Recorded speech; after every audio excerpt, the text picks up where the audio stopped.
আৰু আছা নহ'লে এইটো পৰ্ব শেষ হ'ব।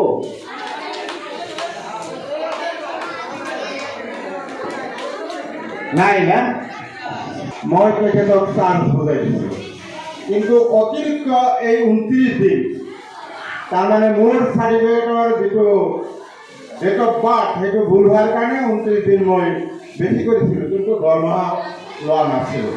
তাৰ কাৰণে আকৌ তেতিয়া ইনচাৰ্জ আছিল হাইস্কুল আছিল, ইনচাৰ্জ আছিল ADC, তেখেতে মোক চৌকত কৰিছিল, মই এইটো ৰিপ্লাইও দিছিলোঁ। দিয়াৰ পাছত মোক ক'লে তাড়াতাড়ি আপুনি চাৰ্জটো বুজাই দিয়ক, আৰু মই 29 এপ্ৰিলত চাৰ্জটো বুজাই দিছোঁ। এই হিচাপে তেওঁ আজি মোটামুটি 3 বছৰ 1 মাহ হ'ল, তেওঁ 3 বছৰে ধৰক চাকৰি কৰিলে। যিয়ে নহওক চাকৰি জীৱনত ভুল যদি কিবা হয় তেখেতে যথেষ্ট পৰিশ্ৰম কৰিছে। পৰিশ্ৰম কৰাৰ পিছতেই হয়তো এটা বিল্ডিং আহিছে আৰু আগলৈ কিজানি আহিব। মই তেখেতক ধন্যবাদ জনাইছোঁ।